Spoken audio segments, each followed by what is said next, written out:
Olá pessoal, aqui é o Velgas, hoje, dia 8 de novembro de 2020. Inicialmente eu quero pedir para vocês que não esqueçam, deem um like no vídeo, logo abaixo, e também inscrevam-se, também está logo abaixo, ali está escrito inscrever-se, clica em cima, e se possível também ative o sininho, é um sininho em negrito, que aí você vai receber todas as notificações. E também divulgue nas suas redes sociais e bem como faça seus comentários, isso é muito importante. Nós iniciamos vendo aqui o vídeo com o Biden e com o Putin, que são as duas figuras importantes agora nesse cenário, que despertam uma certa apreensão e eu diria até medo na Rússia, em função de como serão as coisas que até agora vinham com uma tranquilidade o relacionamento Estados Unidos e Rússia, né? E que isso pode afetar diretamente não só a relação, mas a guerra com a Ucrânia.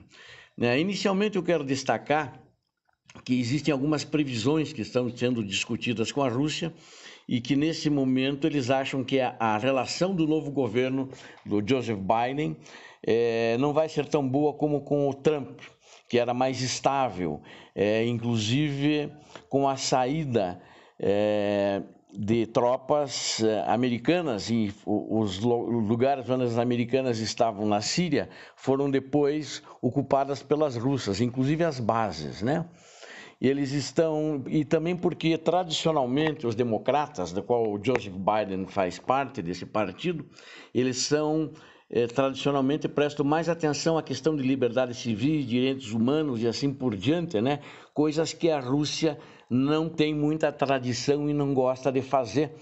E também os russos estão preocupados com o endurecimento de sanções, inclusive por causa da Ucrânia, né? Então a Casa Branca, que vocês estão vendo aqui, ela poderá aumentar as sanções, e isso preocupa bastante o governo de Putin, preocupa Putin e seus ministros, o grupo do poder, ou seja, o Kremlin está muito preocupado com isso. E do Kremlin eles estão já procurando ver alternativas de como fazer face a isso, né?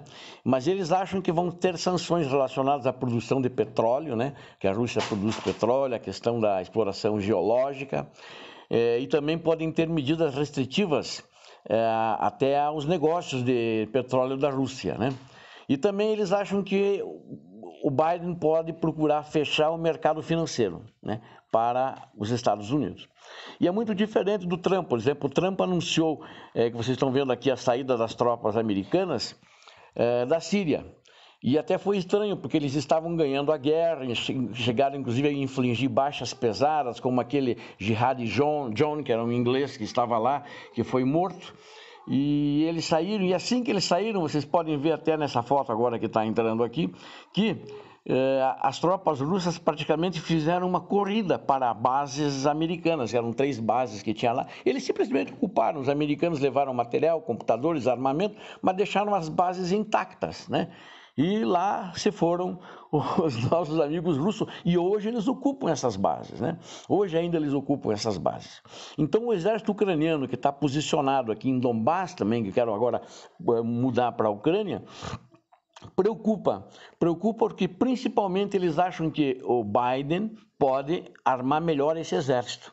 Ou seja, esse exército que já tem tanques lá, né? Tem lançadores de foguetes, né? Muitos, em grande quantidade para segurar o exército russo, e eles acham que porque praticamente não veio ajuda, né? A ajuda foi muito pouca. Dos governos tanto do Obama como agora do Trump, apenas umas armas antitanques chamadas para mísseis Javelin antitanques, ou seja, em todo esse período de guerra foi a única ajuda mais concreta, e além de algum treinamento que deram. Então aqui vocês estão vendo agora aqui o Palácio Mariinsky, que é a sede do governo da Ucrânia. Então vai estar muito agitado esse inverso dos americanos, né? Então só nos resta pedir, nessa imagem bonita que nós estamos vendo aqui da igreja de São Miguel Arcanjo, os ucranianos são muito religiosos, né? Não é só um ponto turístico, mas aí é um grande lugar de adoração a Deus, essa igreja, um sentido místico muito importante. Eu conheço pessoalmente, já estive diversas vezes lá. É pedir a Deus que a coisa caminhe bem e não vá por um caminho ruim e que seja bem resolvido para a Ucrânia. Isso é muito importante. Bom, como eu estava falando, então a melhor solução é que termine bem. Uma solução que eu acho muito difícil terminar bem, porque já vem sendo negociada há muito tempo, né? Inclusive, recentemente, vocês viram numa das fotos que está o Putin de costas e o presidente Zelensky também estão meio de costas, saindo da mesa de costas um para o outro, onde eles foram negociar o cessar-fogo, um cessar-fogo que foi implementado, mas na realidade o lado russo viola quase todo dia esse cessar-fogo, né, para divertir-se e para extrair. Bom, mas o que eu quero dizer também é o seguinte, é que os russos estão se preparando, inclusive como uma segunda alternativa, é que os Estados Unidos, dependendo de como evoluírem as negociações com os Estados Unidos, eles tenham o mercado financeiro totalmente fechado para a Rússia, ou seja, comprometendo empréstimos, pagamento de dívida e remessa de dinheiro, inclusive, principalmente para as empresas estatais russas, né? Para essas empresas.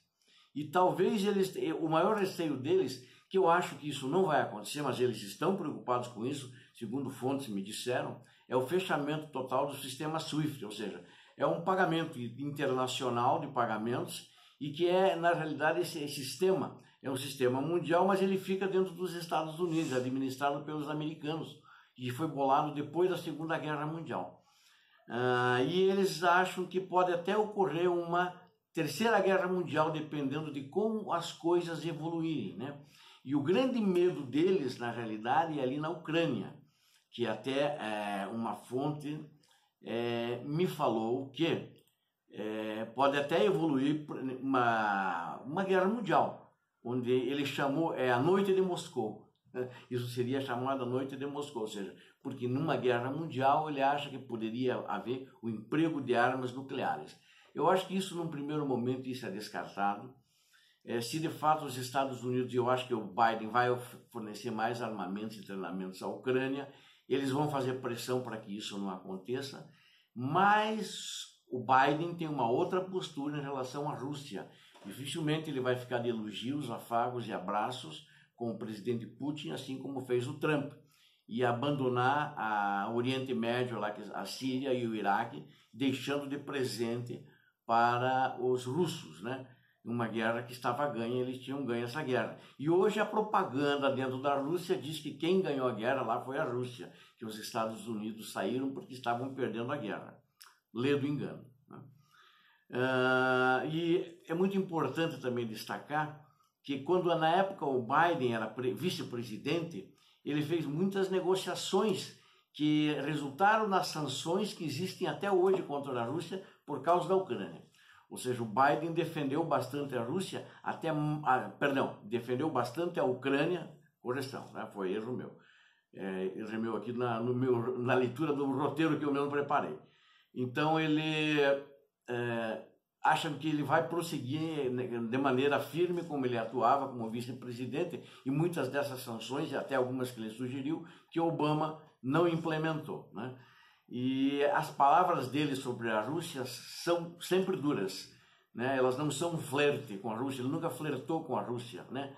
E esse ponto de vista, muitas fontes russas têm essa visão muito clara, né? O que eles acham que vai ser possível fazer é renovar o tratado de START, que chama, que seriam as armas estratégicas, ou seja, um determinado tipo de armas estratégicas que elevam ogivas nucleares, que a Rússia gostaria de renovar pelo menos por um ano, segundo Putin, e o Trump não tinha se manifestado sobre isso. Eles acham que o Biden vai querer, o quanto antes, negociar isso aí, né?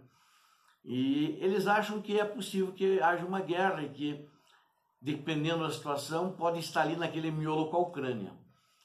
Eu não acredito que vai haver uma guerra mundial, porque não acredito que vai haver um envolvimento direto de tropas americanas do lado ucraniano, né? O tempo para isso já passou. Se os Estados Unidos ou a Grã-Bretanha tivessem entrado no que eles entraram na Crimeia, né, e no que eles estavam pensando, já começando a entrar em Donbass, acho que a história também seria diferente. Obama ficou em cima do muro, titubeou, né? Na Geórgia, por que a Rússia recuou e não avançou? Porque tinha tropas americanas lá. Os americanos mandaram tropa, tinha tropa na capital. E eles iam chegar na capital da Geórgia, alguns anos atrás. E recuaram, porque os americanos disseram, se vocês atirarem, nós vamos atirar, porque nós estamos aqui, nós vamos nos defender, vamos defender a Geórgia. Mas aí era outro presidente, né? E o Obama não fez isso, mesmo tendo um acordo assinado com a Ucrânia. Se a Ucrânia abrisse mão das armas nucleares, como abriu, né? Que em caso de uma agressão externa, qualquer que fosse, os Estados Unidos, juntamente com a Grã-Bretanha, iriam defender. E a Rússia também assinou que ela defenderia a Ucrânia, quando na realidade a Rússia é o invasor, invadiu a Crimeia e invadiu Donbass. Né? E dá para entender esse jogo complicado, mas os Estados Unidos não fizeram nada e nesse primeiro momento não mandaram armamentos, né? Que precisaria ter mandado e treinado o pessoal, né? Eles mandaram armamentos agora com o Trump, que eu já citei, os mísseis de Javelin. Então vai ser uma relação mais complicada com a Rússia, mas acho que é uma relação mais complicada mais complicada para a Rússia, e ela vai ser melhor para a Ucrânia. Acredita-se que a Ucrânia vai ter mais ajuda dos Estados Unidos nessa guerra na região de Donbass, né? Agora, o grande medo que eles estão prevendo, olha, vai haver uma guerra e a Rússia será atacada. Existem algumas fontes que estão pensando isso dentro do próprio Kremlin. Por quê? Porque o presidente Zelensky da Ucrânia anunciou a construção de 2 bases, que eu já divulguei num outro vídeo, então não vamos discutir essas bases agora. Mas ele diz o seguinte, por exemplo, o Reino Unido já disponibilizou para essa modernização, inclusive ele vai ajudar essas bases com 6 fragatas e corvetas, né? Eles acham que essas bases poderão ser usadas pela União Europeia e pelos Estados Unidos para dali partir o ataque contra a Rússia, né? Não acredito que eles vão atacar, mas esse é o pensamento deles, né? Eles estão muito preocupados, eu ainda pretendo fazer um vídeo mais detalhado sobre a questão estratégica do Mar Negro, porque o Mar Negro não envolve só a Ucrânia e a Rússia, mas envolve outros países importantes, tais como a Turquia, né? Que fica de frente para a Ucrânia praticamente.